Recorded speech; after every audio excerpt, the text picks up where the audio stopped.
Good morning and welcome to Unfiltered Vision News, bringing you the news unfiltered Monday through Friday, 7 to 9 a.m. Eastern.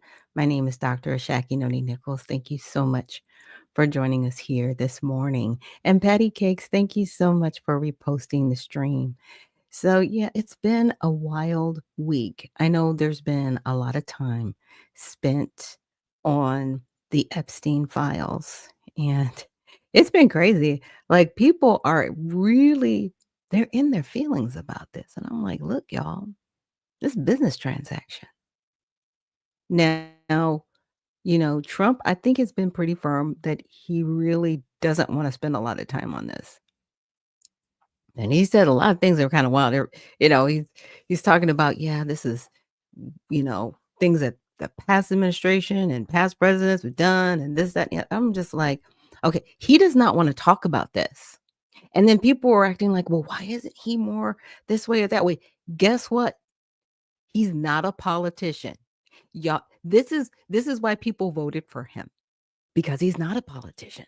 So stop expecting him to act like one. He is a CEO, and you are getting CEO conversation right now. That's what you're getting. You are getting, if you don't get out my face right now with this so we can move on today. Okay. I've actually worked in the C suite with, you know, CEOs like President Trump. I'm just saying they don't have time for this. They are moving forward. They have a plan to execute and they expect people to do their jobs.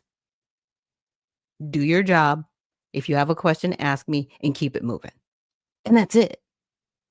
But see, with politics, people want to get stuck in their feelings and they want to go on soliloquies and they want, oh my gosh, I can't believe you said that. But believe it, he's not a politician. Like, I don't know. I need you to get there. I just need you to get there. I'm there because this is a business transaction for me. That's why he got my vote. Yes, I voted for Donald Trump because I wanted closed borders. That was that was big on my list. I wanted a better economy, big on my list. I wanted smaller government, something big on my list. And he's delivering those things for me. I did not put him in office for the Epstein files, for the Kennedy files, nor for the MLK files. It's not that I don't care. It's just that that's not going to impact me as far as the economy. The economy for me is immediate. The borders for me are immediate. Okay. Those are immediate things for me. That's where I'm at. So for everybody out there who's still yelling and screaming about the Epstein files, is this more about trust and more about, okay, this is an ask that we wanted. Can you please give us this?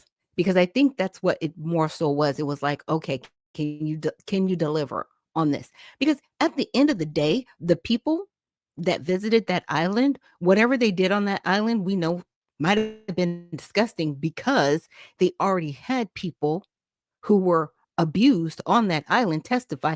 That's why Ghislaine Maxwell is in prison right now. Okay. Epstein was in prison and presumed dead, right? He's not here with us anymore, apparently. So what do you want out of this? That's my question. What do you really want out of this? Do you want people to go to jail? Do you want people embarrassed? What do you want?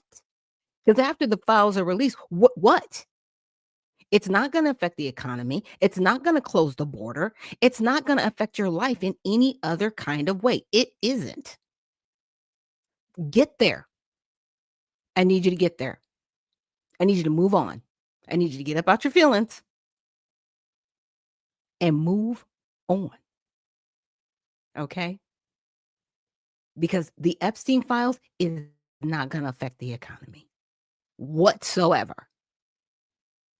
Will it damage a lot of people's reputations? Probably. Just saying. But like I said yesterday, a lot of these politicians, they sit next to those very entertainers and other prominent politicians and heads of state that were on that island. And they are still shucking and jiving with them to this day. And they know because some of that is public record. Yeah, yeah. Some of it's already out there. So I really don't know what you want after this. I don't know. I saw that truth post or whatever that Donald Trump put out there yesterday, fussing at his supporters or whatever. This man is gonna be gone after this. He is not running again. So he could care less about your feelings. And I think maybe he did that to kind of just like shake people up like, look, I don't care about your feelings about like I need you to get there. He is not about your feelings right now. He is about taking care of the American people. There was a subset that said, yes, we want the Epstein files. Like I said, for what I don't know. Because unless this is about actually putting people in prison, which still doesn't affect the economy, why are we here? Yeah, I think people need to just take a step back and ask a deeper question. That's all I'm saying. That's all I'm saying. And with that, we're going to get to the news. Yesterday, I didn't spend a lot of time on all sides, and I wanted to spend a little bit more time today. And I came across this article where it says 20 states sued Trump administration over termination of FEMA's brick program. And I wanted to look into that because I was like, okay, all right, what are we talking about here? So it says a coalition of 20 states has filed a lawsuit against the Trump administration over its decision to terminate FEMA's Building Resilient Infrastructure and Communities program, a grant program aimed at protecting communities from natural disasters. So the lawsuit alleges that FEMA unlawfully terminated the BRIC program without congressional approval. It claims the termination puts lives at risk by making it harder for communities to protect themselves against future extreme weather events. The states involved in the lawsuit are Arizona, California, Colorado, Connecticut, Delaware, Illinois, Maine, Maryland, Massachusetts, Michigan, Minnesota, New Jersey, New York, North Carolina, Oregon, Pennsylvania, Rhode Island, Vermont, Washington, and Wisconsin.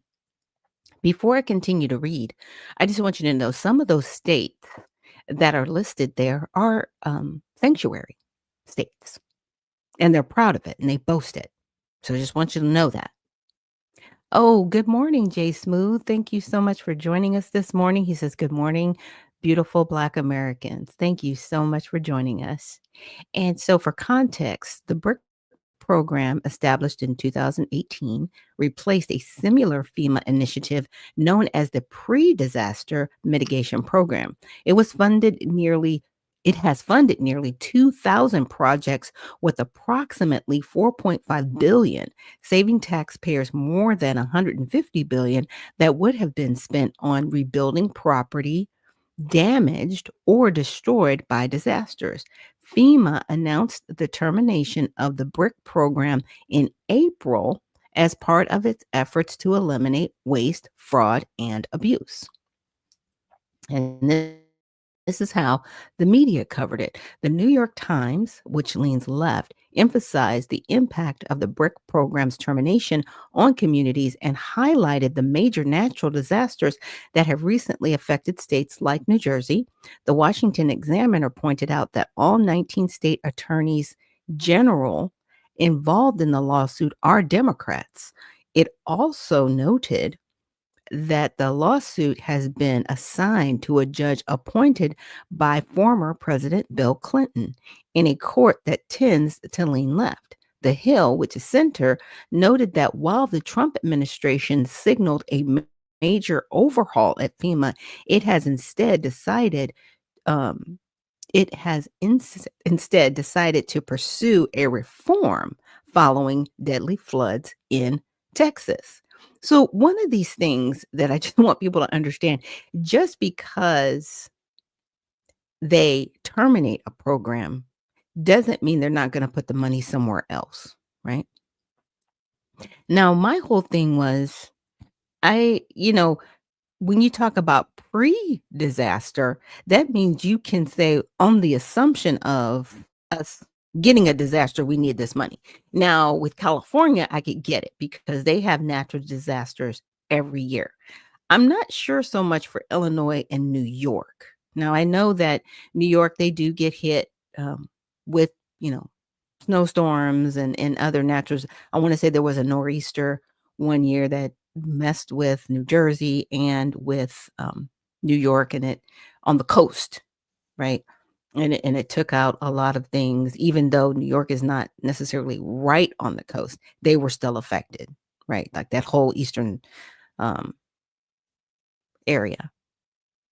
Illinois, I'm like, okay, what natural disasters have you had in recent years? You know what I'm saying? That we know of that we were like, hey, we need to really get in there and make sure that this money is going where it's supposed to. And part of me was kind of like, are they trying to keep this in place? Because, there were some housing situations that happened. I'm just saying over the past few years. And was the money used towards that? So, of course, I went to AI because I had questions. But, Dr. C, thank you so much for reposting the space, and Unc, thank you so much for reposting the space. So, yeah, I did ask because I was like, okay. So I asked, like, what is this? And it said the federal emergency has ended. It's building resilient infrastructure and communities program, which is a significant pre-disaster mitigation initiative. So in April 2025, they announced the cancellation, which I read to you guys, and it says program and all applications for fiscal years 2020 through 2023. So that means anybody who applied for this retroactively, all of their money's been canceled. So that's what part of this lawsuit has to be about because they thought this money was going to be coming in. It's gone now. It says if grant funds have not been distributed, they will be returned to the Disaster Relief Fund or the U.S. Treasury. Additionally, the fiscal year 2024 notice of funding opportunity, which is NOFO, which allocated 750 million grants, was also canceled. So they were like, we applied for this money and it's not coming. Nope, you are correct. It's not coming. They canceled all of it. This is why people are upset. Okay. So FEMA's decision to end the BRIC program has been met with criticism. Chad Bergens, executive director of the Association of State Floodplain Managers, described the decision as beyond reckless, emphasizing that the BRIC program was a cornerstone of the nation's hazard mitigation policy. The program established by Congress through the Disaster Recovery Reform Act of 2018 has allocated over $5 billion for mitigation projects aimed at reducing the impact of disasters such as floods and wildfires. Not wrong. And this is while Trump was in office. Okay. And that was Congress doing this. And Unc says, good morning, Black America. Welcome to UVN, the number one most informative news for Black Americans on social media. Lock in. Oh, thank you so much for that, Unc. I appreciate you. So it says the cancellation of the BRIC program has significant implications for states and communities that were relying on the funding for mitigation projects. Okay, so here's my thing. Why are you relying on this? Because you do have state emergency funds, right? This is why it's an emergency. But the federal government will always have, the backup plan. You know what I mean? It in the event of there is a reserve. And we found out, I want to say last year, I want to say it was maybe September, October, they were talking about, hey, we actually used our reserves for illegal immigration. That happened. I'll have to look it up, but it did happen. I think it was like 22 billion or it was some number like that. And they were like, oh, yeah, we dipped into there because we had a reserve. So we just used that money that would have been for disaster relief and we used it over here. You did that. You did that. And now everybody's hair on fire because gone. I just find it interesting. It says FEMA's internal memo outlined that no new brick projects would be awarded and no additional extensions would be granted for ongoing projects without prior approval. The agency also plans to conduct a program review of partially completed and fully obligated brick projects with recommendations for future activities based on the review, which means you're going to be audited, which you should be. Why in the world are we just okay? We're just going to give you $5 billion because you said you need it for an upcoming disaster. Absolutely not. Like, where's the money? Where did it go? What was it spent on? Who was it spent on? Why was it spent? These are questions that the American people has. And now that they're shutting it down and saying, hey, we need to review this, everybody's like, oh, no, you can't do that. Really? Stop that. Stop that. I really think this lawsuit's going to go nowhere, but that's my opinion. The FEMA stated that the BRIC program was wasteful, politicized, and that the decision to end it would allow the agency to focus on the core mission of helping Americans recover from natural disasters. That is why FEMA's there, even though a lot of people don't like FEMA because they see FEMA as a hindrance, like in the situation, well, I want to say with North Carolina. Was it Asheville? Yeah. Where they showed up and they stopped people from getting help to people that needed it. You showed up late and then you told people they couldn't help other people. And look, it happened. It was on camera. We all saw it. Everybody was upset. So FEMA has a lot of fixing up in their own house to do. They really do. And it's sad that that FEMA has become more of a hindrance than a help. And I really do hope under this administration that they can clean that up, that Congress can clean this up so that when we do have natural disasters, like what's going on in Texas, for example, we're on track to actually help these people recover because that's the whole point of you even being there. Thus, however, critics argue that the program's cancellation undermines national efforts to build resilience against disasters and could increase risk for communities. Okay, the reason why it's a disaster is because nobody is expecting it. And as much as you plan for a disaster, there's still going to be things that happen that are out of your control. Now, in the situation where I want to say the July 4th weekend, where people unfortunately lost their lives, I did the investigation. I showed you guys that they decided not to have the sirens on the ground. That was a county decision, not a state decision and not a federal decision. At the county local level, they decided they didn't want the sirens. And people were not alerted, right? They didn't wake up in time, even though the alerts were supposed to be on their phones. And other measures that were put in place that they relied upon. Now, that comes back to local government. That has nothing to do with even the state or the federal government. That's local. So as much as you plan on these disasters happening, until they happen, you're always going to be unprepared, period. And I don't care how much you plan.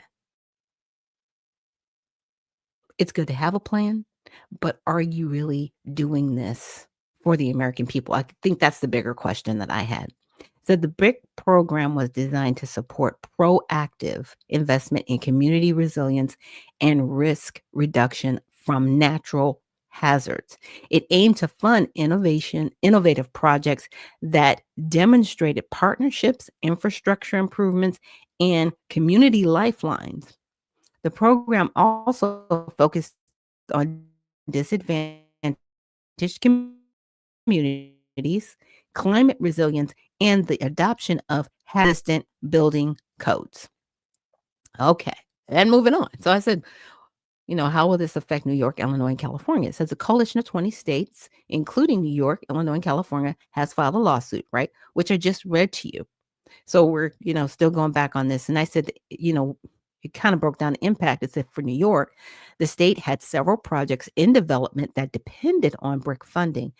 New York Attorney General Letitia James emphasized that the cancellation puts millions of New Yorkers at risk, particularly in areas vulnerable to floods and other natural disasters.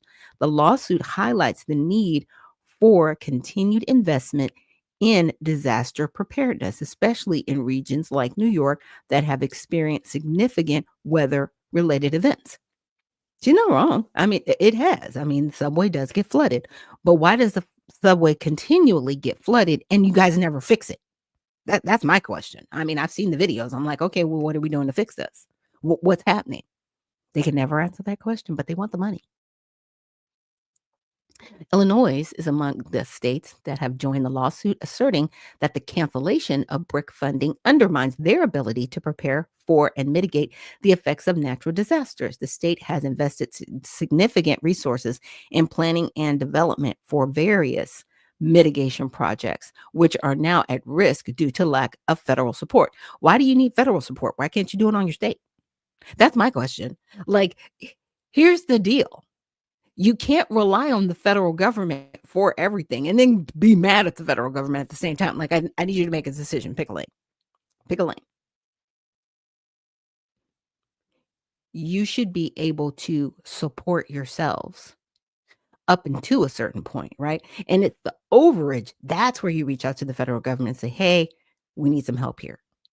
Period. You can always have the mitigation plan that you need. But right now, you guys overspent the money in the assumption that you were going to continue to get this money. Now you're stuck. That is nobody's fault but yours. Poor planning. And Unc says New York is below sea level. It's hard to prevent. Yeah, it is. So anytime they get rain, they're going to get flooding. And it's unfortunate. But they do have, this is why we have engineers. This is why we have the Corps of Engineers to go in and say, hey, what can we do to mitigate this? Is anybody talking about that? I'm just saying. California Attorney General Rob Bonte criticized the administration's decision, stating that it jeopardizes public safety by cutting pre-disaster mitigation funding. California has been particularly vulnerable to wildfires and floods, which he's not wrong, making the BRIC program essential for community resilience and safety. The state is actively involved in the lawsuit to restore the funding and ensure the planned projects can proceed. Well, here's the deal. Before this was put in place, what were we doing in California? Why have you become reliant on a grant? That's all I'm asking. That is all I'm asking. What is going on? Yeah, you got reliant on a handout. Interesting. Just interesting. The lawsuit seeks a preliminary injunction, which the Supreme Court has already told y'all, stop. You can't do this. You've already had your hand smacked once, twice, 3 times, but you're still gonna keep trying. Still gonna keep trying to prevent the federal government from reallocating BRIC funds and a permanent injunction to reverse the program's termination. It's not gonna fly. It's not going to happen. Stop. The states argue that the executive branch does not have the authority to shut down a program funded by Congress, asserting that this action violates core separation of power principles. The outcome of the legal challenge will be crucial in determining the future disaster mitigation efforts of these states and across the country. You know what? Actually, they can. They can totally shut down the program and reallocate the funds somewhere else. They do have that ability without Congress. By the way, they can. They don't need Congress to reallocate funds. They don't. It's execution. So If they put the funds somewhere else and there's another program that you can apply for, then you can apply for that. The funds aren't going anywhere. The program is. All that money is still gonna be there. It's just gonna be somewhere else. You guys just whew, I'm telling you. So I said, "Can you outline where the current funds given to these states, has to know?" It's kinda curious. So we'll come down here. It says New York had 38 projects totaling more than 380 million at risk, including 50 million for the Central Harlem Cloudburst Flood Mitigation Project, which is designed to protect over 45,000 residents from flash floods. Illinois and California also had multiple projects in development that are now threatened by the program's cancellation. Maybe you shouldn't have been depending on money that you did not have, which is just poor planning, right? Because you're relying on the government, which you should not be doing. Like, it's weird because you want to cry states' rights when it's convenient, but then you want to cry, give me money because I need this money. Stop that. You can't have it both ways. But this is how they want it. This is how they want it. Says New York, the state has been vocal in its opposition to the BRICS program termination. Right. And I just read you that. Okay. So of course I kept asking questions. Did any of these funds go to house illegal aliens? Because I wanted to know. It said no. The Building Resilient Infrastructure and Communities program administered by FEMA is not designed or funded to house illegal migrants.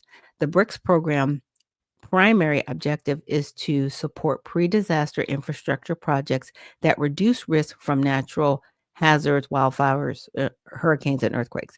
Because I needed to know. So I was like, okay, because I know that they pulled back a cool, what, 50 million from that hotel, and that was under FEMA. It was a FEMA contract that they canceled, and everybody flipped out. Now it's back in April. Hmm. I didn't pull that up though, because I just wanted AI to just kind of tell me what was going on. So the funding used funds are allocated for physical infrastructure improvements that increase community resilience, such as flood walls, stormwater management systems, retrofitting public buildings, and wildfire mitigation projects must align with state and local hazard mitigation plans. Okay. So no migration related funding. There is no indication in FEMA's BRIC program guidelines, public documentation, right, dispute.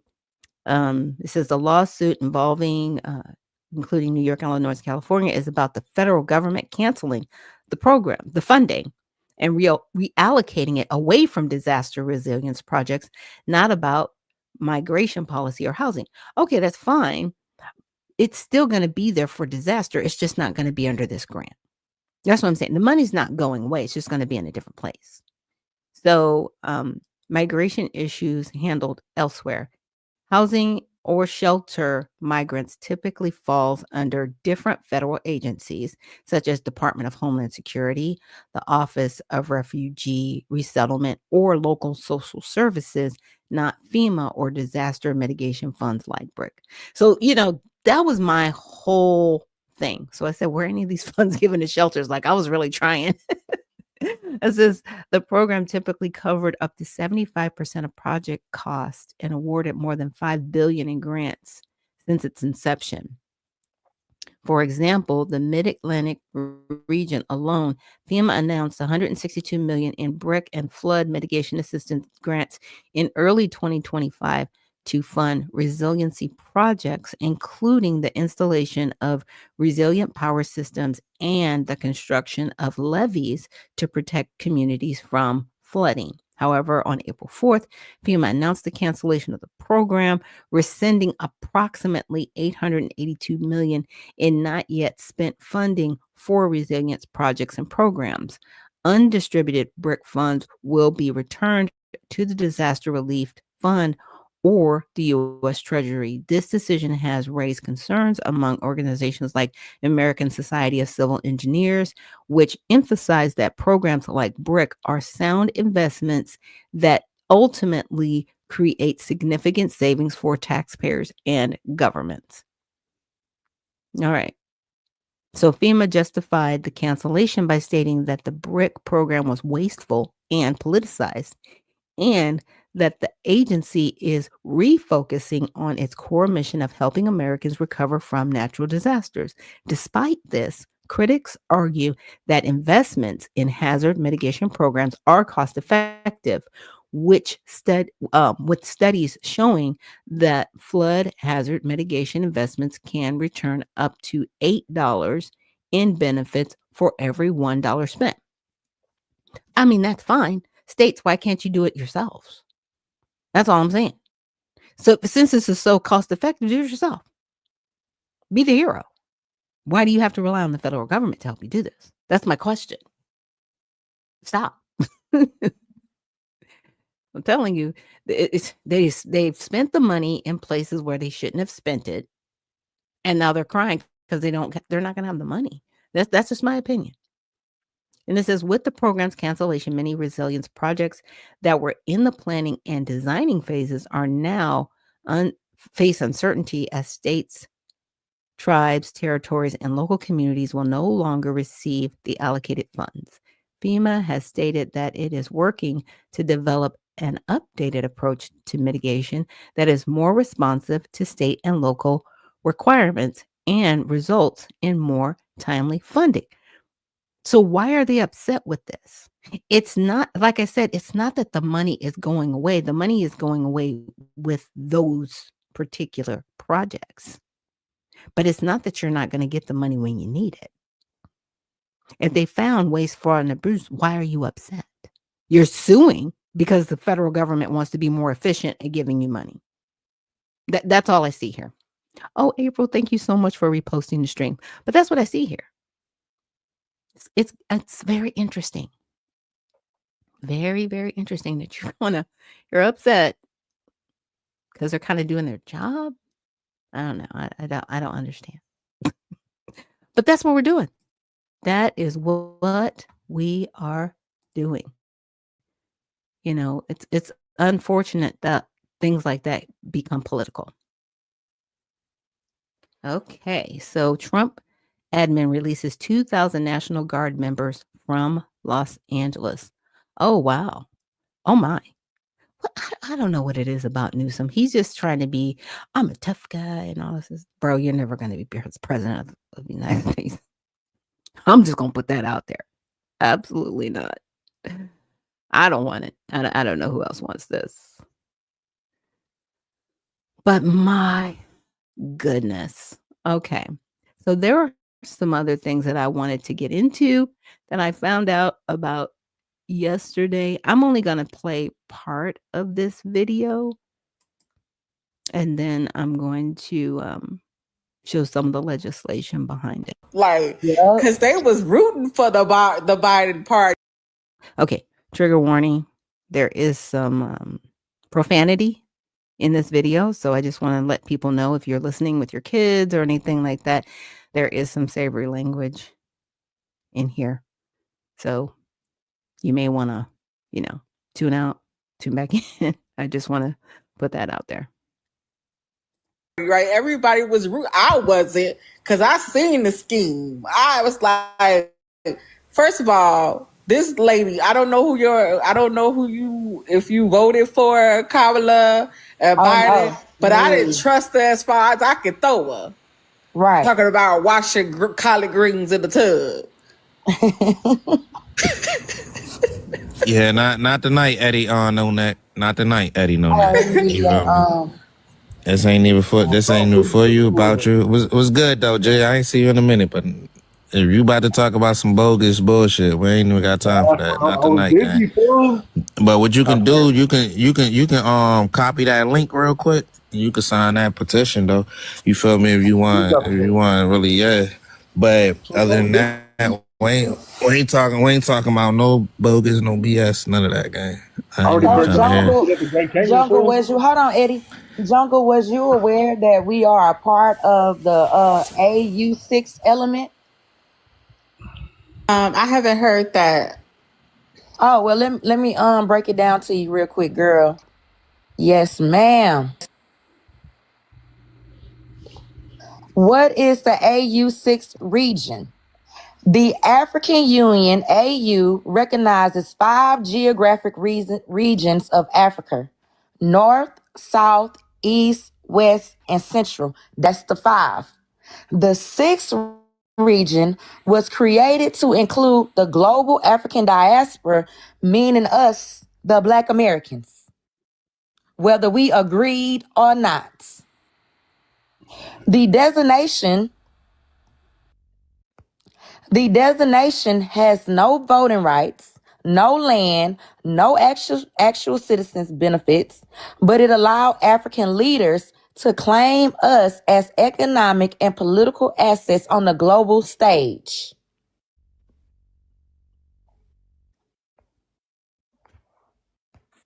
That's wild. So to me, that for me, how I take all of this is that we really have to start paying attention to. We have to stop calling ourselves Black and African American, for one. That's why I created that petition for us to sign, to be classified as reclassified indigenous reclassified original Americans for right now. We have to separate from them.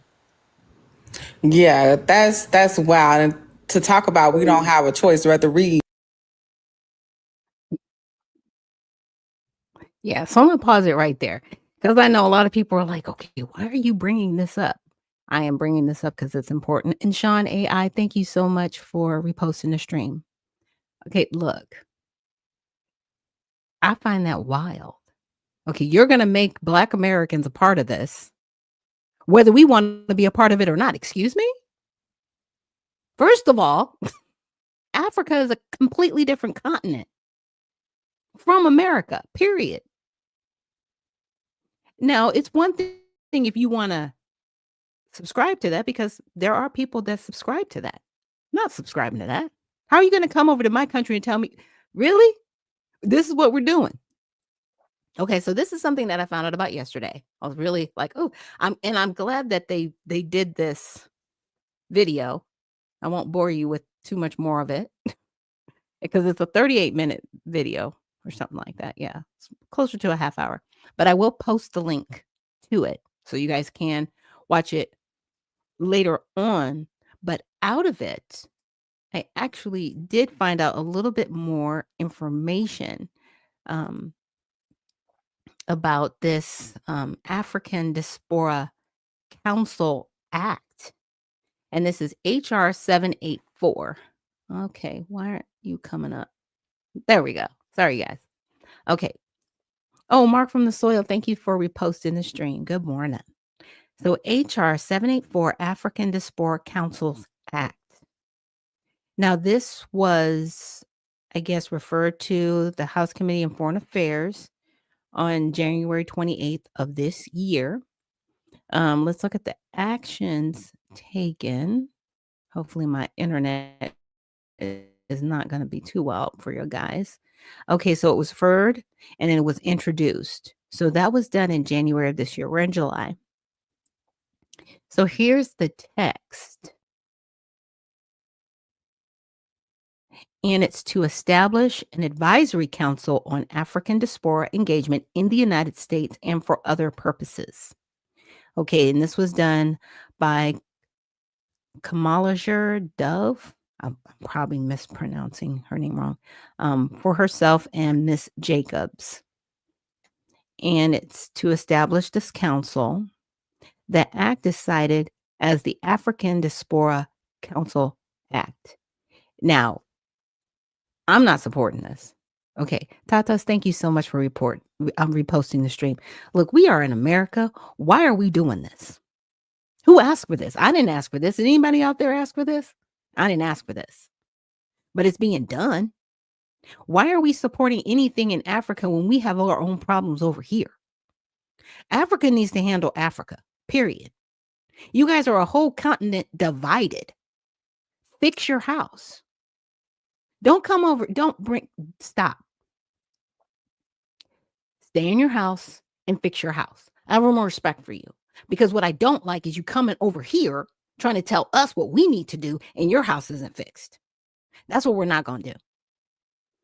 And it says, there shall be established by Secretary of State and Advisory Council within the Department of State to be known as the Advisory Council on African Diaspora Engagement in the United States. I don't want the engagement. I don't want it. So y'all need to shut this down. So the Advisory Council shall consist of no more than 12 members appointed by the Secretary of State who are representatives of and reflect the diversity of the African diaspora from African American and African immigrants communities, including individuals who have distinguished themselves in government, sports, creative industries, business, academia, social work, and faith-based activities.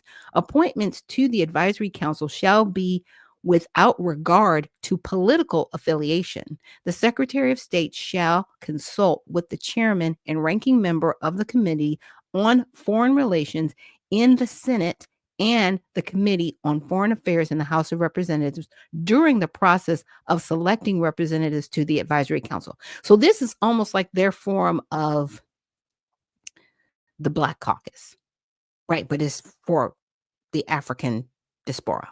I'm against it. I don't want it. I don't want my money spent on it. I want it abolished today. Like, I don't want this. Like, this is crazy. Oh, thank you, Tatas, for reposting the stream. This is insane. It says each member shall serve a 2-year term without compensation or reimbursement, which means anybody can apply to this. And Unk says the second wave of Jesse Jackson syndrome of renaming our ethnicity without asking foundational Black Americans. How do we let them know to get out and stay out of Black American business? Well, hopefully I'll be able to share with you some ideas on that.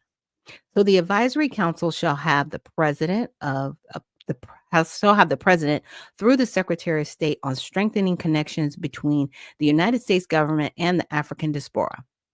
So we need to get to President Trump and have this shut down.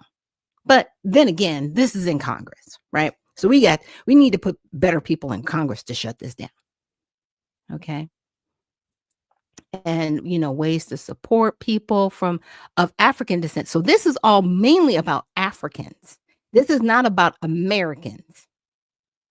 Okay. And when I say Americans, I'm talking about Negroes. I'm talking about Black Americans that have ties to the soil here. This is about propping up a whole nother group of people. Absolutely not. Absolutely not. Thank you, Hush the Monster Dragon, for reposting the stream. So I wanted to see, I was like, okay, well, who is this representative? And so this is the representative. Her name is Sydney Kamalajer Dove. I'm probably not pronouncing her name correctly, and I do apologize for that. But she was, I guess, nominated, and she's the current representative representing this district of Los Angeles. Okay. Which I want to say it's outside Inglewood and Florence, but I'm not sure what those exact cities are, but it does fall within Los Angeles County. It's a very big county. And so this is her information here. You can contact her. You can email her. She is a Democrat. And I went to her website because I wanted to know a little bit more about her. But before that, I also saw another piece of legislation that she put forward, and it's HR 4332, which is to establish a comprehensive United States government initiative to build the capacity of young leaders and entrepreneurs in Africa and for other purposes. So she's not about helping Black Americans at all. Her whole thing is about Africa. This is crazy. And H. Bush says, why don't they stay out of the way? Because here's the deal. As the Black American community, we have been conditioned to trust those that look like us in positions of leadership.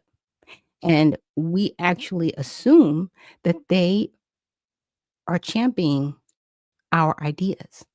But right now, they're trying to position themselves to get reparations because they know that we're close to getting it. And a lot of people are like, wait a minute, why you got, like, it's like they like suck the air out. And I'm like, because when people see an opportunity, they jump on it and they know that we're closer to it.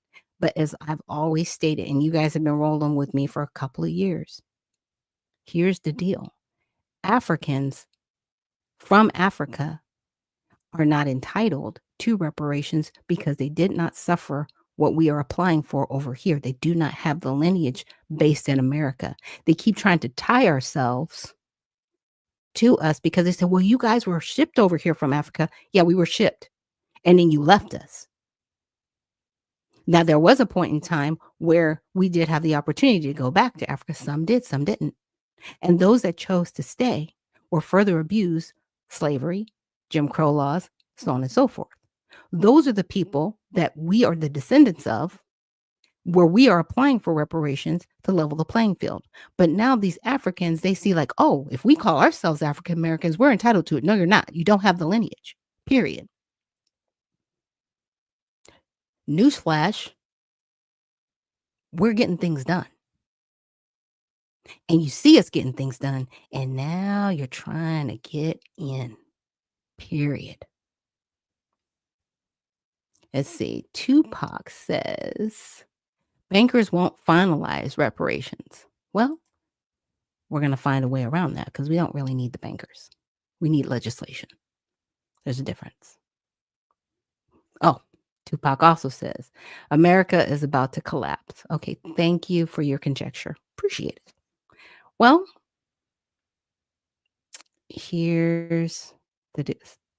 Okay, now you're just trolling. I don't do trolling on this show. This is not a space. This is actually a reputable news program, sir.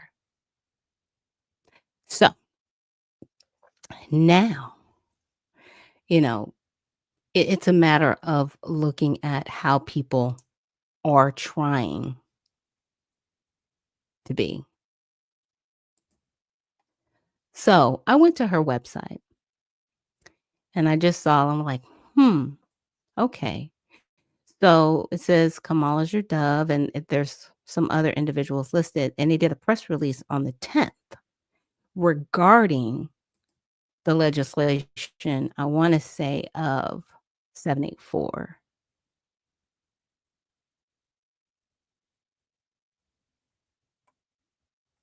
Let's see, get her press release. There we go. Yes, introduce a bipartisan, bicameral bill to strengthen U.S.-Africa ties. So Washington, D.C. today, U.S. representatives, and there are several, and they're doing it in a bipartisan. It said reintroduced the Bipartisan Young African Leaders Initiative Act. So that was 4332. That was this one. Okay, to make permanent the State Department's Young African Leaders Initiative. Why are we focusing on Africans? Why aren't we focusing on Americans here? So this is very concerning because it's bipartisan. There's this individual, Young Kim, a representative in California, who's on board with this. And Mike Rounds, who's a Republican from, I guess, South Dakota, that's on board with this. So YALI is the United States' signature effort to invest in the next generation of African leaders, not American leaders. With a median age of 19, The continent is home to the world's youngest population, recognizing the immense potential of this rising generation of changemakers. YALI is launched in 2010 to support young African leaders as they spur growth and prosperity, strengthening democratic governance and enhance peace and security across sub-Saharan Africa. This legislation also reaffirms the United States' commitment to investing in Africa's youth, promoting initiatives to enhance leadership skills, support entrepreneurship, and strengthen U.S. Africa people to people ties. Why in the world are we supporting another country? Why are we writing legislation to support another country? Like, this needs to stop. This needs to stop. This can't continue. And this isn't just here with Africa. I mean, I know we've seen it with other countries, right? Where we have our political leaders writing legislation to help somebody else. Like, stop it. Our house is on fire. We're drowning. We are in a whole mess. And you're writing legislation to support leadership somewhere else. Are you serious right now? Whoever this is, 37th district in California, I need anybody to run against this person. It's crazy. This is crazy. And it needs to stop. We have problems of our own in our own house. We need to stick to the business of America for Americans. Now, with that, this is Mighty Men Thursday. Thank you so much for joining us here on this Thursday. And after we come back from our break, we're going to have our special guest, Mr. Stay Motivated. Very excited to interview him on our Mighty Men's Thursday. And thank you guys so much for joining us here on Unfiltered Vision News. Appreciate you guys. I'll see you on the other side.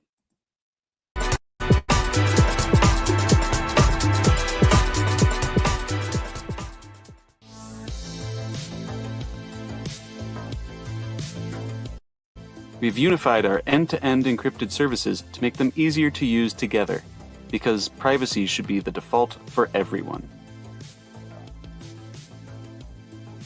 With the new Proton ecosystem, you can add events to Proton Calendar automatically when you accept an invitation.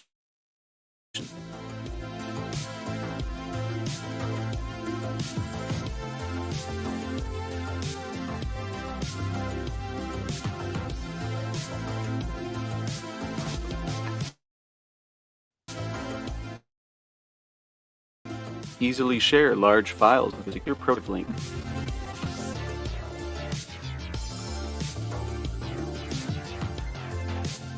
Send secure Proton Drive links privately with Proton Mail.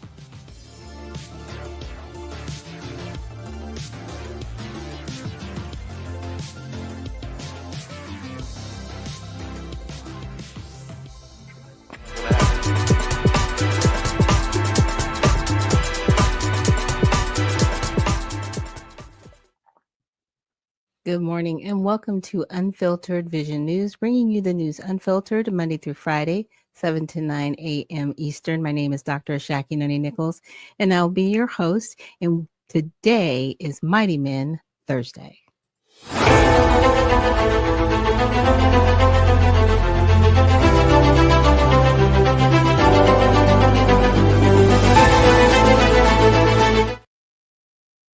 And yes, today is Mighty Men Thursday, and we have a very special guest. His name is Joshua, and he goes by Mr. Stay Motivated. So let's bring him on to the stage. Hey, how are you today? I am blessed over another day. I can't complain. So it is wonderful to be here, and thank you for having me. Thank you for being on. So I'm going to go ahead and let you introduce yourself. I did say you are Mr. Stay Motivated, and that's your handle on Instagram. But if you could just introduce yourself to our audience, let us know where we can follow you, and let us know what you're doing in the community, and then we'll get into a topic of your choice. All right, so my name is Joshua Mishu. I am from Bucksport, South Carolina. Yes, I go by the handle Mr. Stay Motivated, but you can find me on social media on Instagram. It's at Joshua Mishu. That's Joshua Mishoe. On TikTok, it's Josh Stay Motivated. And then you can find mostly other things like my name on Facebook, Instagram. For what else I do, I also write graphic novels, so you can find me on those sites with Camp Geechee. So that's Camp Geechee. So along with telling you about myself, who I am, I write graphic novels. I feel like the main thing we're going to be able to talk about today, but also my local community. I'm an after school and summer camp director, so I've been doing that for about 4 years. I am also I have my own fitness business, and I also yet again write graphic novels. So other things I like to do in my free time is draw, be a community activist, work in my community. What else would I like to do? I like to watch anime, comic books, all that type of stuff. I like even like a little bit of grilling every now and then. I like to grill. And of course work out. Uh, let's see if there's anything about myself. I do powerlifting as well. Um, I think that's just about everything. Okay, okay. Well, thank you so much for joining us here on the show. And you mentioned that you are an author of graphic novels. Could you tell us a little bit more about that? Absolutely. So, like I said, so the name of the business actually that we recently got the LLC for is Great Messenger Media. And under it, I have a project known as No Retreat, No Surrender. But the one that's been picking heavy traction is Camp Geechee, which is a Gullah Geechee African American story inspired and rooted within African American and Gullah Geechee folklore, traditions, culture, and everything and anything in between. Um, so, so that's the one, like I said, that's been taking off right now. Even got a little sticker, Camp Geechee, you know. So Wow, very cool. yes, yes, yes. Wow. Okay. So that's cool. Now, a lot of people, when they hear Gullah Geechee, they're not very familiar with it. I'm getting somewhat more familiar with it because we have someone in common that we know, Marcel Dixon, right? And I Yes, know yes. Marcel on the political side, but when I noticed that he, had met you and interacted with you, I was like, okay, this is somebody I want to get to know and have on my show because I do enjoy comic books and the Marvel DC universe. I'm definitely an action film girl. I am not I don't like the Hallmark chick flick movies. Like that's I not know what you're me. talking Like I about. can't do it. I can't do it. Like I like action films. I'm a lot of people are like, really? Yes. Do not take me to a movie called Serenity because I'm gonna we leave. we we love it. We love it. We love it. We love action movies around here. Yes, yes. So tell us a little bit more about how you've been able to take the Geechee, am I pronouncing it right? Gullah Geechee Gullah Geechee. culture Hmm. and then infuse it with a comic book. Absolutely. So I feel like it's appropriate to start with my own origin. I always grew up with having a creative mind naturally. So in school, I would actually, when I was like young for show and tell, I'd make my own little movie posters and I'd come to show and tell and be like, everybody was tired of me because I was coming to show and tell like every day. And I was Right. like, this is my movie. I'm gonna get you guys all tickets. And I made my own script and everything. I was also just so creative that I could take something like a shoebox, look at it, and turn it into something like Mhm. a plant in a vase. Okay. And I was always everyone always commented about how creative I was from my family to my teachers, things like that. I would also watch TV shows and movies, and I'd be like, I can make that better in my head.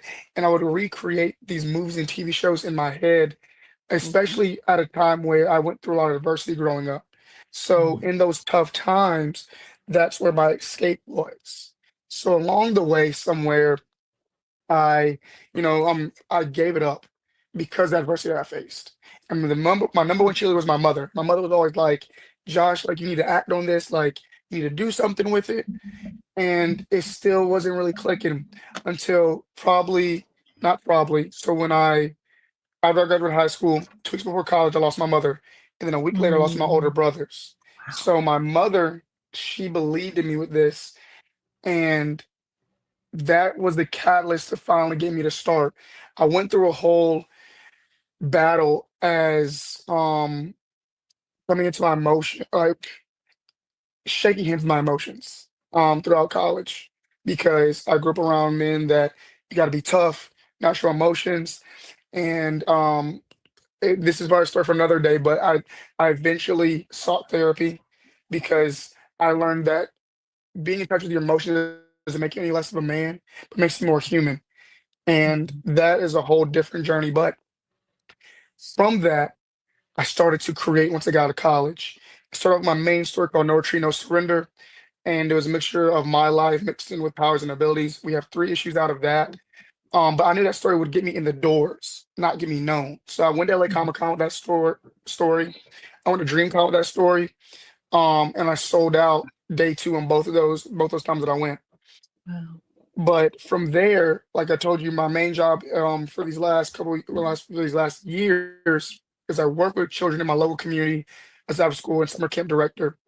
And one thing, I guess I worked with them so much that when I went home and finally went to sleep, I had this dream of these. I was in an outdoor setting with the kids, and I had these powers and abilities, and it was very vivid but very random. Okay. Around that same time, I was taking a Gullah Geechee business course, and I was asked, "Have you ever thought about writing a Gullah Geechee inspired story?" And I kind of pondered on it, but then I started looking into my own lineage and realized that like I'm directly like I am Gullah Geechee. Wow. And then from there, I started my demographics. I went around, started asking people, especially African Americans, "Do you know about Mhm. Gullah Geechee? Do you know about Gullah Right. Geechee? Do you?" And the overwhelming answer was no. Mhm. So then the more I started learning about African American history and Gullah Geechee history, learning that more than 80% of African Americans here in America have Gullah Geechee lineage and don't know it. Wow. Like when I began to Mhm. figure out that Gullah Geechee is that missing piece that kickstarted African American history and that connects so many things, I was like, there's a need for this. Yeah. And not only that, but working in society as a whole, but with the younger generations growing up. I'm 27, so I'm a part of Generation Z. So with my Yep. generation and the younger generation that's growing up, they will not pick up a history book. They'll pick up an anime, a manga, a comic book, Mm. a Right. TV show, a video game, and a good Mhm. proof of concept. Think about it. Greek mythology. Most people know so much about Greek mythology because there's the video games, there's the books, there's Mhm. the Right, countless movies exactly. Yep. that talk about Greek mythology. So one thing that I also began to notice is when we watch comic books or read comic books, watch anime, read manga, we love the story about the hero that prevails against all odds. That's been Mhm. our people throughout every era. Right. Along with doing this historical fiction, I've had to actually do so much research, countless hours of research. And the more I learn about African American Gullah Geechee people, I get more and more empowered and understand why this isn't being taught. But because of the power that our history holds, it needs to be. And that's why I created this the slogan that I use for this story is that this one is for our ancestors. Because of our ancestors, I'm able to do this. And because of them, I will do this. Wow. And that's cool that you made that juxtaposement because there are a lot of times when people are entertained with information, they actually retain it a lot more than if Exactly. they're just reading it, right? Because it's Exactly. like, yeah, go pick up that book. And some people can get into history, right? Like they get into comic books, but some Yes. people can't. But if it is transposed into a different way to receive the information in a visual that they can really, grasp upon, but also attach themselves to, I think that is very powerful. Exactly. And I thought about just myself as a child. We all watched, cartoons and stuff growing up, but we didn't see a lot of them ever spotlight us. We were the Right. cameos. We got the little pieces. I mean, we live in a time where if we do get anything in Star Wars, Star Trek, Marvel, whatever, Mhm. it's considered woke or DEI. And the thing True. is, we know that these things, you ask a lot. I mean, I know a lot of my friends that I grew up with, when you ask them, a lot of my friends, my peers, even some of the kids that I work with, like you ask them what inspires them, and they talk about these different movies and these different Mhm. characters from TV shows. And, Right. for a lot of people, it's a Naruto, it's, Mhm. Avatar, it's Bleach, it's all these different animes, comic books. Some people may say Superman, Batman, the list goes on Mhm. and on. But Right. imagine if we're putting our culture more at the forefront. This story is rooted and centered and champions our Mhm. culture in a way that also preserves it. Because there is a big conversation in our community about how do we preserve culture? Like, how do we keep the next generations interested? Because we can honestly see that there is a disconnect in this story. We also Mm. we talk to all generations. So there's Generation Alpha, there's Gen Z at the forefront. This story is rooted and centered and champions our Mhm. culture in a way that also preserves it. Because there is a big conversation in our community about how do we preserve culture? Like, how do we keep the next generations interested? Because we can honestly see that there is a disconnect in this story. We also Mm. we talk to all generations. So there's Generation Alpha, there's Gen Z, there's Millennials, there's Gen X, there's Boomers, because one of the Yeah. things that we're talking to is bridging these generational gaps. But Mhm. also, along with bridging generational gaps, we have to ask, how do we make sure the next generations are still learning about who we are and not losing that? How do we pass that Right. torch down? What does Mhm. that look like? And this is what it looks like. This is preservation meets Right. innovation. Right. So That's so cool because you're almost like using this platform as they did with campfires, right? Because that's how, exactly. information was passed down. You sat around the fire with your family, in at night, and all of that historical information was passed down. And then you did the same thing. But when we got technology introduced, like the radio, the Yep. television, Yep. people, in my opinion, became more disconnected. So I'm glad hmm you're doing what you're doing to make us more connected. Well, even with that, I'm there's so many things I'm tapping into with this story, and it's all stuff that I'm so passionate about this. So right now, what we're doing is working on volume 0 and volume 1. Like I said, it's a historical fiction. So volume 0 is going to go through 4 different eras: the Okay. slavery era, the Civil War, Gullah War era, the Harlem Renaissance era, but it's not going to take place in Harlem. It's going to take place in Charleston, South Carolina, because Charleston, around the same time, had an artistic boom as well. And then it's going to end in the Civil Rights era. Throughout these eras, there's going to be a war going on against Boo Daddy and the Boo Hag clan versus the Ten Clans. So, Wow. have you ever heard of saying that the hag is riding you before? No. You ever heard of that? Have you No. watched Sinners recently Yes. and you heard them mention hags? Yeah. So that is something that is rooted in Southern folklore. Wow. For a lot of people's childhood, the hag was like the boogeyman. The hag was Okay. when the hag is riding you, it's basically sleep paralysis. So they used to say Wow. how that when you're laying on your back and you're experiencing sleep paralysis, that's the Yes. hag sitting on your chest or like riding your Wow. back. So in the lore, in the folklore, hags are drawn towards chaos. They're shapeshifters. But in this story, they how they survive, their what they feed on is the life force of the other 10 clans. All the Okay. 10 clans are rooted that they're different Gullah Geechee themes that are expanded upon and turn them into different clans. For example, we mostly all commonly know sweetgrass basket weaving and quilt making. So one of the clans in the story is the basket weaver clan, and their powers and abilities are centered around that type of stuff. We got another clan called the Forest Guardian clan, and their inspiration comes from agriculture. And in this clan, if they either eat or come in contact with certain cash crops, they gain additional powers and abilities based on that cash crop. So these are just 2 of the 10 clans. So Wow. what's going to happen is throughout this war, it's going to begin, it's going to end. But I should also mention that we're also making sure that we put historical figures in there. We got everybody Mhm. from Gullah Jack. to Harriet Tubman, to Robert Smalls, to Prince Rivers, to uh, Mm. everybody, Dr. Buzzard, like everybody, anybody in between. Because one thing that we're also doing is yet again planting those seeds that we're talking about that I told you earlier with our history. Because we hope to, get to the point, which not let me not say hope, we will get to the point Right. where we will do storylines like what does the six triple eight look like in this storyline? Tuskegee Mhm. Airmen. What Mhm. does the World War I, World War II look like in this world? Because there's opportunity to be able to Right. branch out. Then once we get to volume one through six, we're now modern day. You're going to meet the 10 camp counselors. The main camp counselor, the main character is named Joshua, inspired by yours truly. Right. So he's one of the 10 camp counselors at the South Carolina camp for Camp Geechee. At Camp Geechee, there's a South Carolina camp, the Georgia camp, the Florida camp, and North Carolina camp, Wow. symbolic to the Gullah Geechee corridor. So the Gullah Geechee corridor goes from Jacksonville, Florida, all the way up to Jacksonville, North Carolina, in that low country area.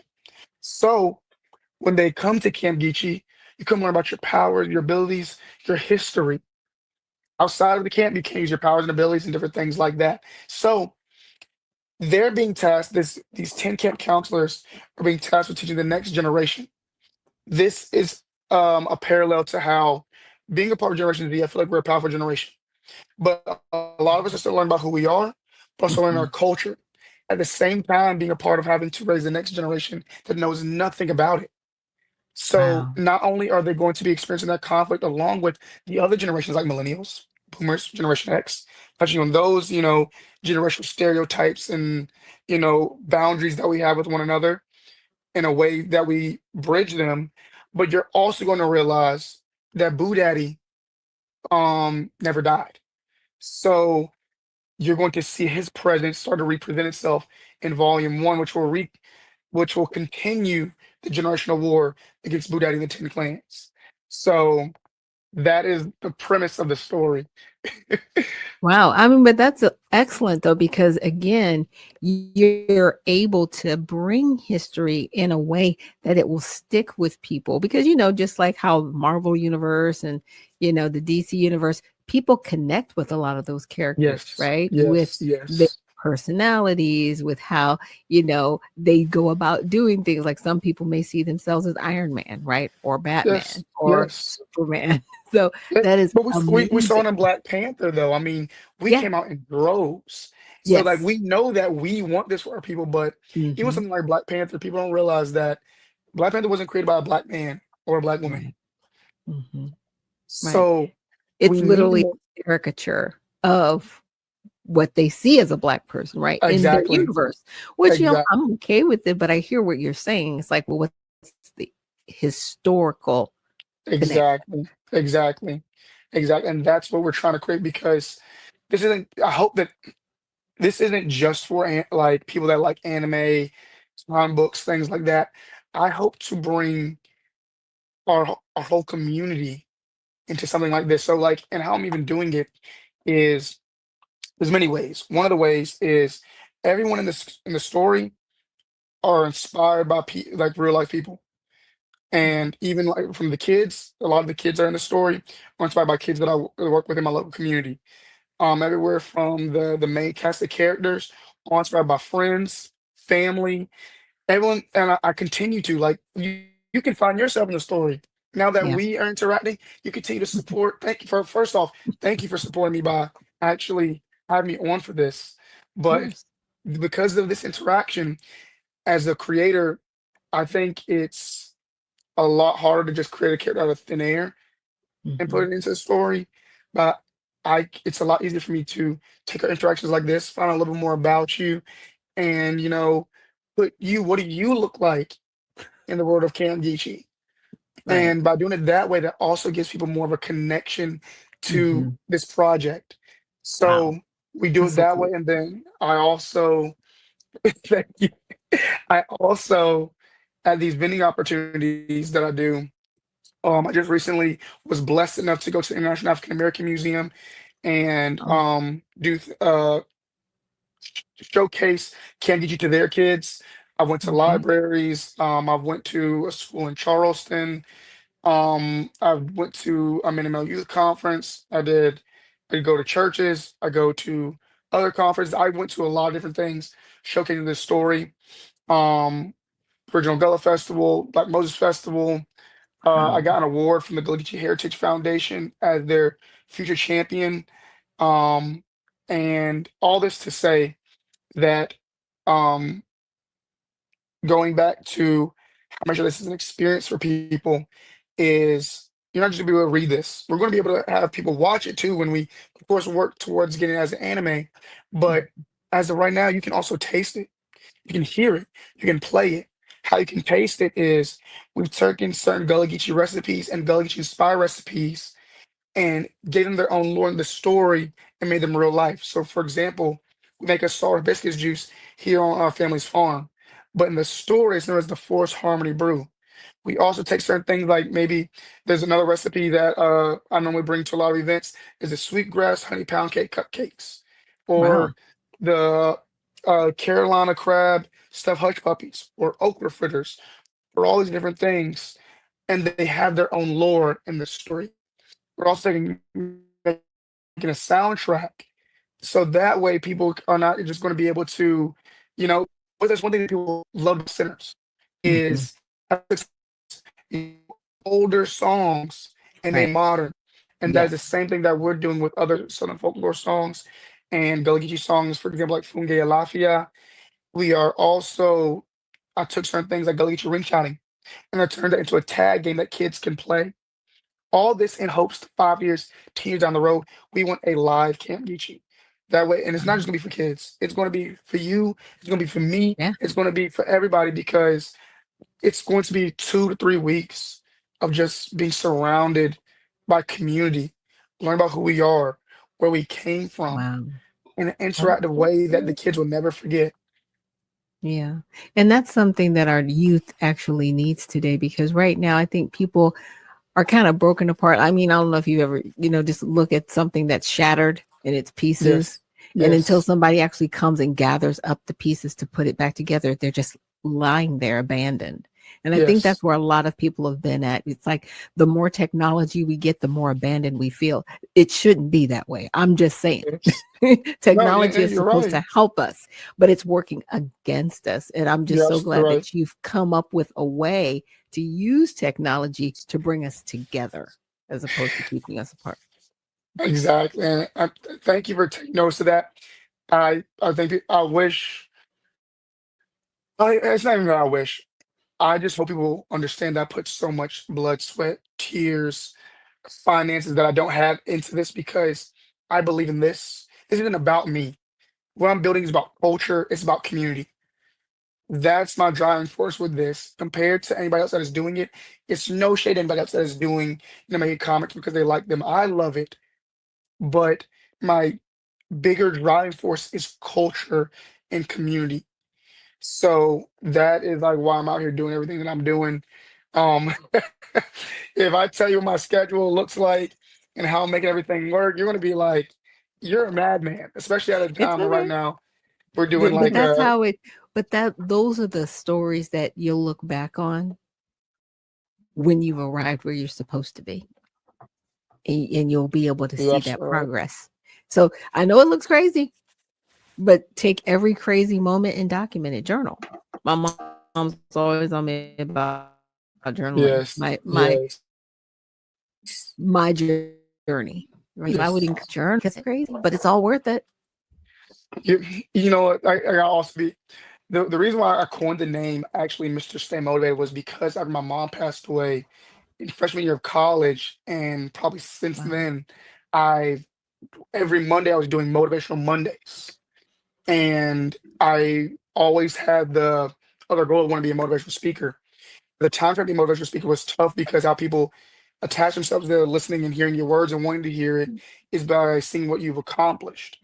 And there was a moment where I had a Mhm. platform because about briefly early on of my emotions, I could deal with them and the depression that I was going through and things like that. Back and I focused on the fitness and on the graphic novel side of stuff, especially. That's when people started to ask me for these opportunities to come and Mhm. speak. And at these opportunities, what I do you're talking about something that talk on is the power of knowing your story. Your story is unique and it needs to be told because you don't know who needs to hear your story or is going through very similar things. My outlet was by doing these comic books and manga. But for somebody, it could be poetry, it could be music. And I Mhm. had an opportunity to go to a minimal youth conference and also a youth conference where I was telling this to the children that I knew that needed to hear this because I asked them, one of the first things I asked them, I said, how many of you guys feel like your stories don't matter? Wow. And I asked them, do you feel like you have a platform doing all these different things? And I think we would be surprised about how much of our youth feels unheard, feels Mhm. like that they don't have a place to go. Um, and that is reassurance to let me know why it's important that I continue to do what I'm doing, but also like you said, continuing to share my story. I Mhm. remember that a brief story when in my experience of working with children, there was a young girl that was very closed off to a lot of people. And I asked them about her and they said, look, good luck, you can go try it. I'm gonna go sit beside her. Me and her had a very couple interactions because she was new to my group. And I asked her what was wrong. And she was like, you wouldn't understand. I was like, try me, tell me what's wrong. And she began to tell me, and as she told me, opened up to me, I told her about how my mother passed away too. And she was very Mm. surprised. And since then, Wow. I was her go-to counselor. And Wow. I will always remember moments like that because that's all that it takes. And it takes us getting out there and telling our stories, whether it's through comic books or manga, whether it's through reading, well, not reading, but music, poetry, any other medium. And it's also important for us as Black people to be in these spaces to let the Black youth that is growing up know that they can be anything from, they can be successful as a scientist, as an engineer, as a music artist, even a streamer, whatever. Let's not discourage, but let's give them the tools and resources to show them that this is more than just wanting to be about having a dream. There's things that go Mhm. on behind it. So Right. that's why I also hope to do this. Not hope to, let me take my word back. That's why I will do this because I want the kids to see that this is possible. I'm taking my love of anime and superheroes and making it something that will last for generations. Right, right, you have, and thank you so much for that, and also thank you so much for just sharing about your journey of going to counseling, because a lot of people, it's especially in our community, it's not necessarily frowned upon, but nobody really talks about it. And now that people are talking about it, I want people to realize it's a tool to help heal because I Absolutely. think some people have used it as a tool to, how should I say, give them a reason to be angry with other people Mm, and talk further on it. abuse them. And I've seen both sides. And I just really want to encourage people to, go to therapy, walk through it because whatever pain you're going through, there is somebody there to listen to you, to help you get to the other Exactly. side, just like you Exactly. have. And I'm so grateful that you've poured into others what was poured into you, right? Exactly. You're keeping that Exactly. glass, that waterfall going, but I'll let Yes. you have, last words here, and thank you so much for joining us. Um, the last thing I do want to say real quick is that I want to remind people that when we were created, we had the ability to, we were given the ability to feel anger, sadness, happiness. That's even how we communicated. Don't get caught up in the materialistic things that we've been warned about to where we begin to shut those down. We've always been warned about if we give too much time, effort, and all these different things to materialistic things. So understand that your emotions are a part of you. And that's why you should also heal and go to therapy. So that way you can be a better you, not just for yourself, for the people around you. But with that being said, my final words are also that right now, as of July, when it's July 18th, that's when the Kickstarter campaign, we're doing a crowdfunding campaign right now. Once July 18th hits, the campaign is over. So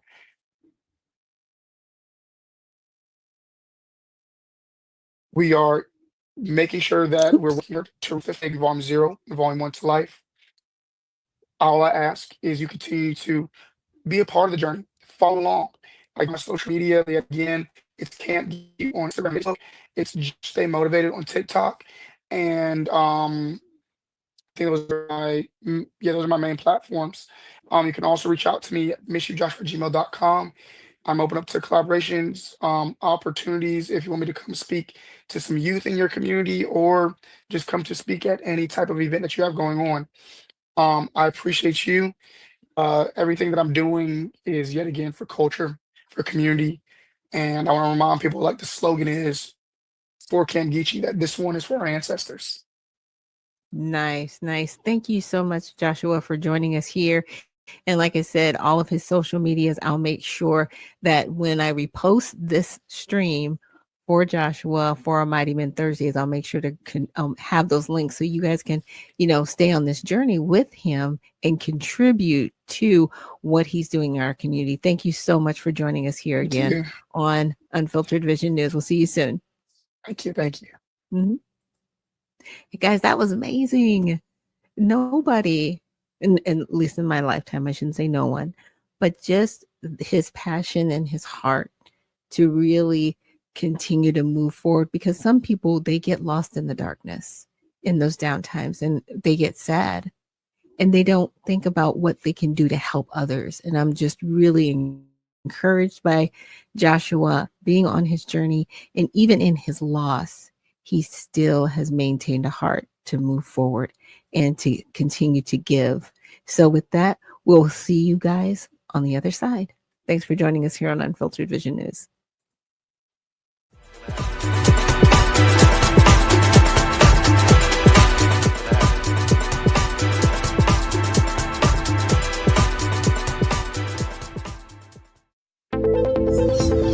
The browsers of today are broken. They've been overtaken by a barrage of sneaky and annoying ads, trackers that follow your habits, and cookies that build profiles, and all sorts of other internet clutter that's taking precedence over the content that you want to see. In fact, these useless bites can take up to a whopping 50% of page load times, with a third of it anxiously trying to learn more about you. To make matters worse, some ad blockers are even letting ads through when large advertisers pay them. But do you really want a leaky ad blocker? It's because of these very reasons that we developed Brave, a new browser that kicks internet crud to the curb and makes it faster, safer, and better to surf the web than your current browser. With Brave, everything you need is built right in. We integrated technology that automatically blocks trackers, annoying ads, and shields everything that can cramp your style and destruct your privacy. With it, you can expect increased speeds nearly 2 times faster on laptops and up to 4 times faster on mobile. And unlike any other browser, Brave allows you to support your favorite publishers with automatic micropayments, so it's a win-win for you and your favorite sites. To top it all off, Brave is open source, because we truly believe it's our web and we need to fix it together. So ask yourself this question: do you want a web browser made for the internet of today? If so, try Brave. It's faster, safer, and ad-free.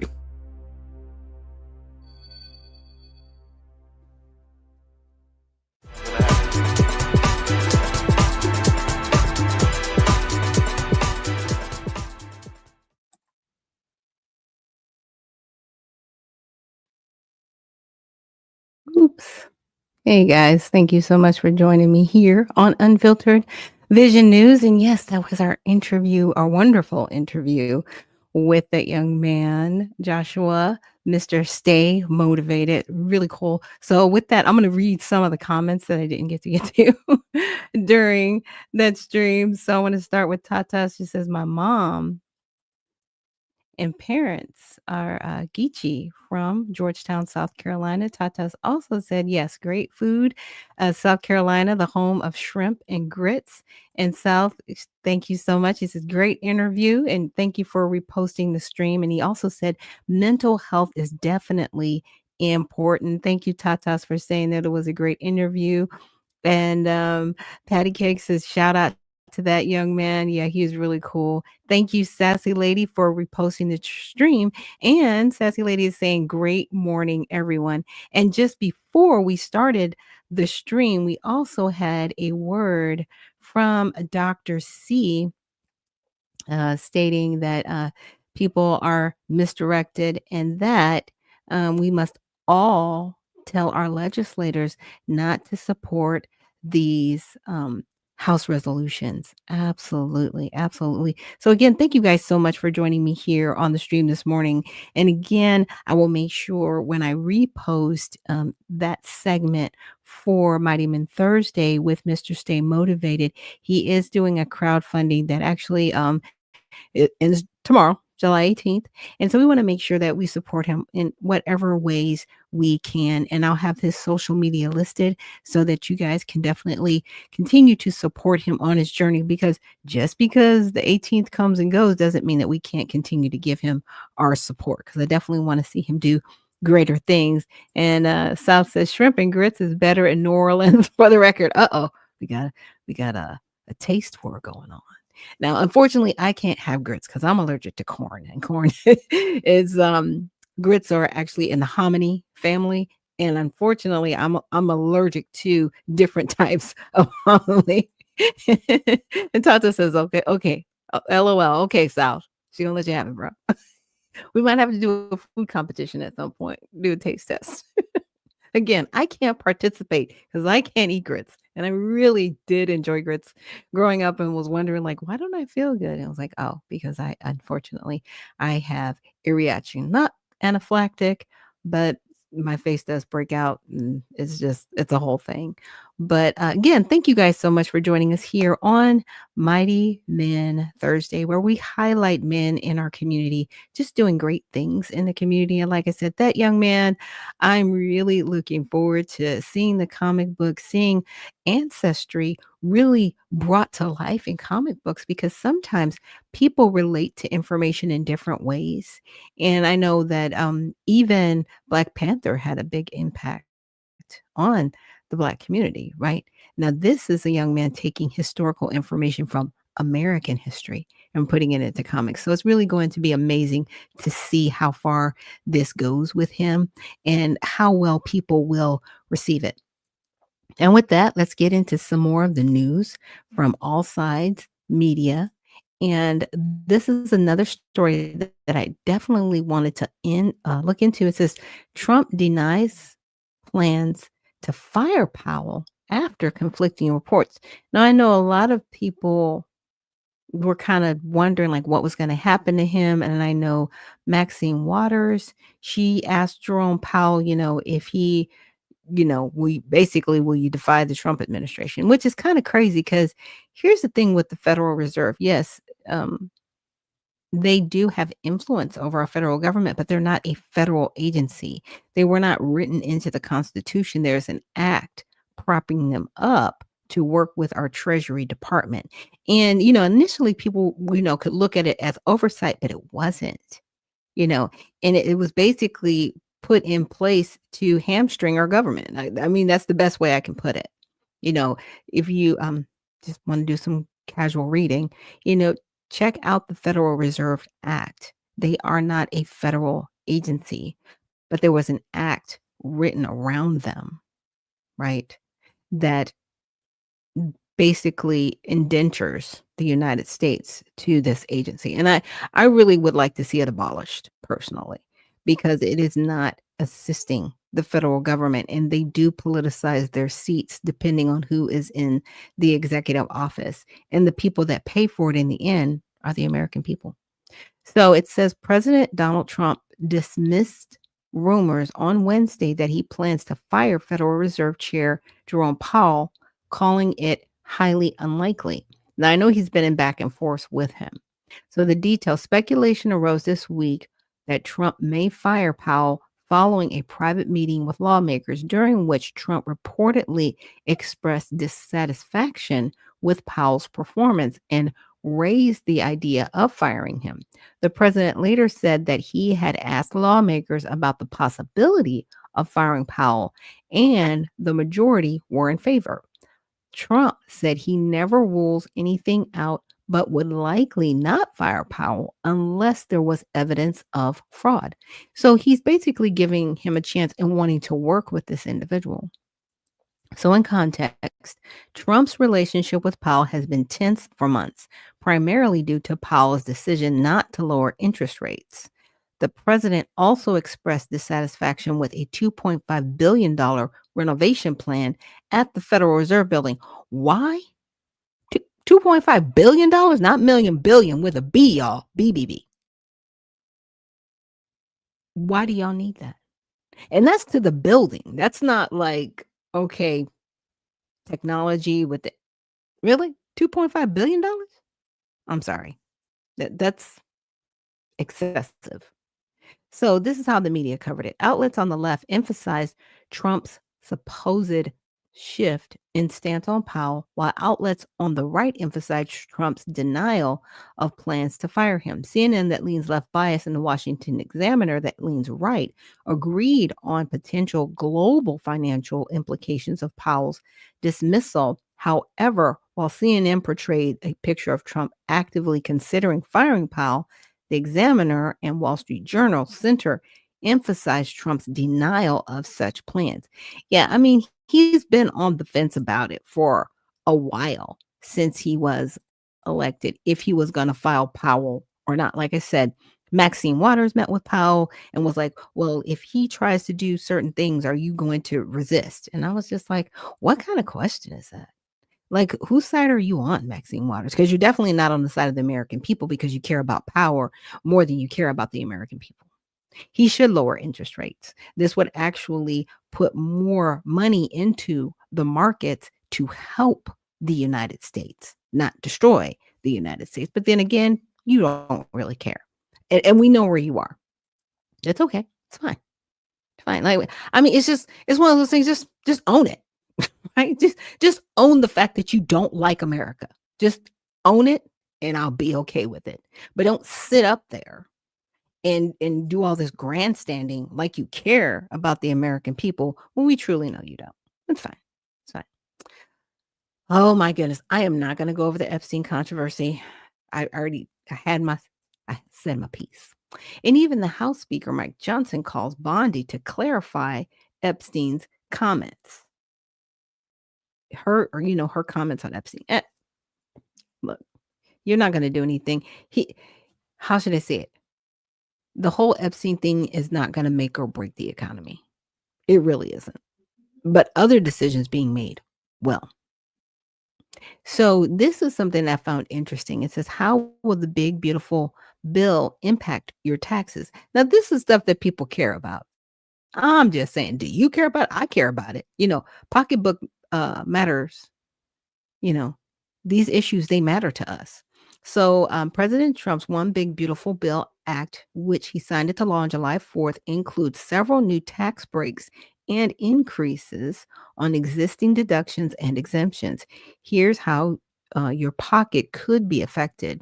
So for deductions, the state and local tax deductions, what they call SALT, will quadruple to $40,000 over 5 years, and the standard deduction for single filers would raise from $15,000 to $15,750.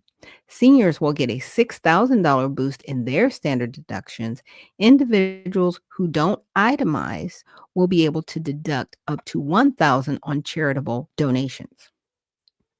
So a lot of times, let's see, people that are small business owners might itemize, or people in a certain tax bracket might itemize so that they can lower their taxable income, right? And so if you don't itemize, that means you're taking the standard deductions, and that's okay. So car loans, there will be a deduction of up to $10,000 for new automobiles if your loan was taken after December 31st and used for a U.S.-made personal vehicle. Pretty cool. Overtime and tips, this was a big one. This is something he ran on. Through 2028, earned cash tips and overtime pay will be able to be deducted from federal taxes up to $12,500 for individuals and $25,000 for joint filers. So that's pretty substantial, right? And with a lot of these things that are in the big beautiful bill, some of them will need follow-up to stay in place for a longer period of time because someone can come back and amend these, right? When it comes to taxes. So come on, HR2. Let's see. So children and estates. So child tax credits will rise to 2,200 per child, an increase from the current 2,000 per child. Estate and gift exemptions will increase about 1 million to 15 million for individuals. Wow, that's big. That's substantial. And this is why people are like, "Oh yeah, the rich are," because I'm not writing off anything $1 million to $15 million. I'm not personally. I don't know about you guys, but what it does is it helps individuals obviously at a higher tax bracket, so they can do their estate and do their tax exemptions.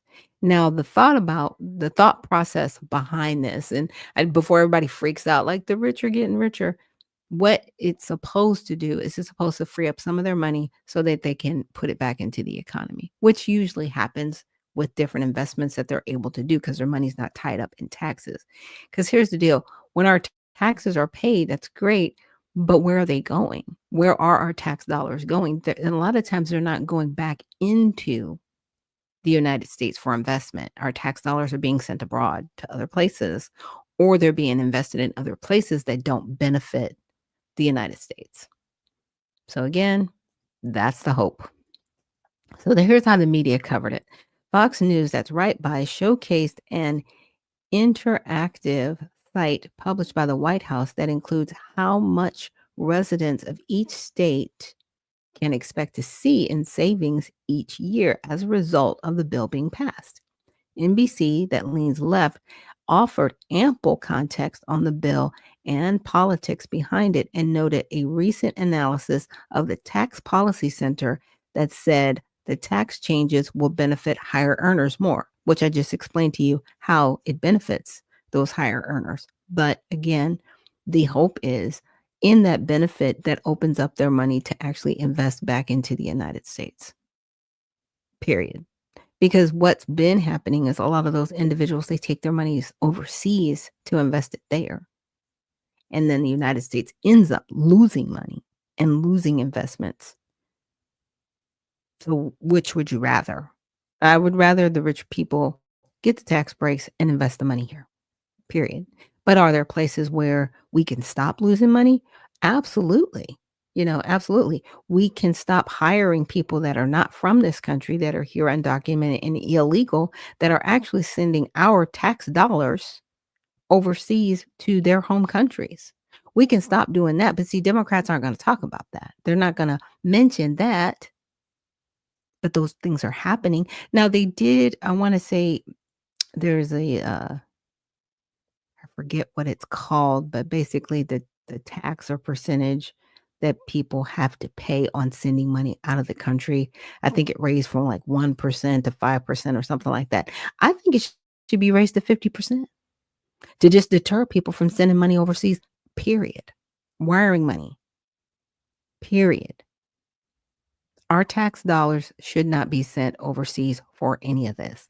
And our tax dollars shouldn't be going to people who aren't from this country. So I'm looking forward to people being taken off of welfare in all aspects: housing, food stamps, cash aid. They all need to be removed from that. There's savings. Thank you very much for the American people. And then we also need to increase the tax that they pay to send their monies out of the country. It should be raised to 50%. It should be a deterrent to send it, because they would probably still send it, for emergency purposes, but for the most part, they'd stop. They'd stop sending it. And like all the little black market ways to send it all undercover, yep, shut all that down too. Shut all of that down, because we're tired of propping up other countries with our tax dollars. I don't know about you guys, but I'm tired of it. So I thought we were done with this. I thought we were at some peace level. Let me see when this article was published. Because, man, I'm tired. I don't know about you guys, but, Israel and these attacks on Syria. And, it's like, really? Really? Like, stop messing with people. I need some of this to just stop. I need some of it to stop. Yeah, this was yesterday. Okay. It's like, ugh. All right. So Israel bombed Damascus, Syria on Wednesday, hitting the Syrian Defense Ministry and near the presidential palace as it demanded the new Syrian government withdraw its forces, attacking Druze communities in southern Syria. What? Okay, UK based War Monitor, the Syrian Observatory for Human Rights, reported that over 200 have been killed this week in Syria's Druze region in conflict against government forces and members of Bedouin tribes. Reuters center bias wrote that its reporters heard warplanes swoop lower over Damascus and unleash a series of massive strikes. Syria's health ministry said the strikes in Damascus wounded 13.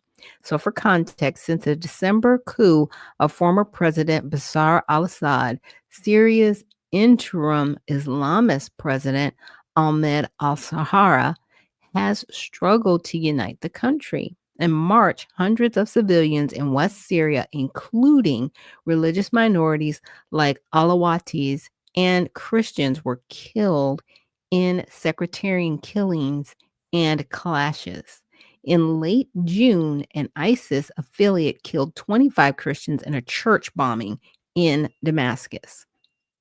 So Druze developed an Islamicism and a branch of Shia Islam though according to Wikipedia, Druze do not identify as Muslim. Syria is home to the world's largest Druze population, with Israel and Lebanon having significant populations as well. Okay, so this is a whole faith. Okay. So, Israeli Defense Minister Israel Katz said Israel will continue to operate vigorously in Thuadia to destroy the forces that attack the Druze until they withdraw completely.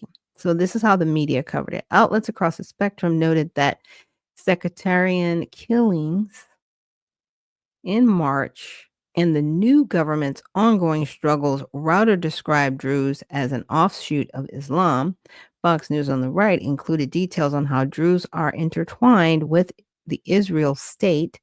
Fox noted the Druze hold key Israeli military positions and, unlike other minorities in Israel, are not exempt from conscripted military service.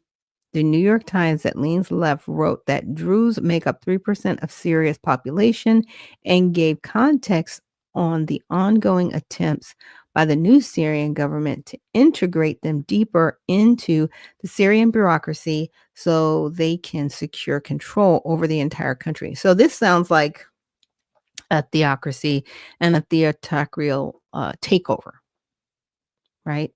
And they lead in that part of in my opinion, in that part of the region and those countries, they have a theocracy view, which is, it's based in religion.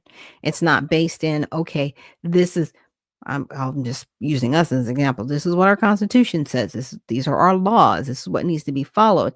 It just seems like each person that gets in position, they take their religious views and then they disseminate them on everybody else and say, you have to do this. But again, like Israel, what are you doing? Why are you even involved in this? And it's the government in Israel is wild. They need to stop. You need to stop. We just got out of this whole thing with Iran, and now you're messing around over here with Syria? Stop. Stop. It's like you're keeping this up so you don't have to deal with the mess that you made initially.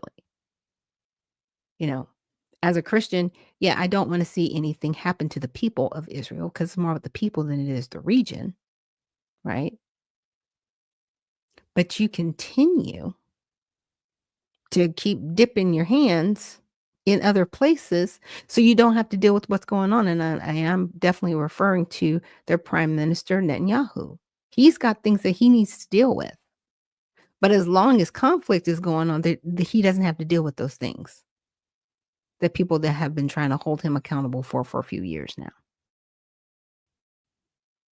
Just saying.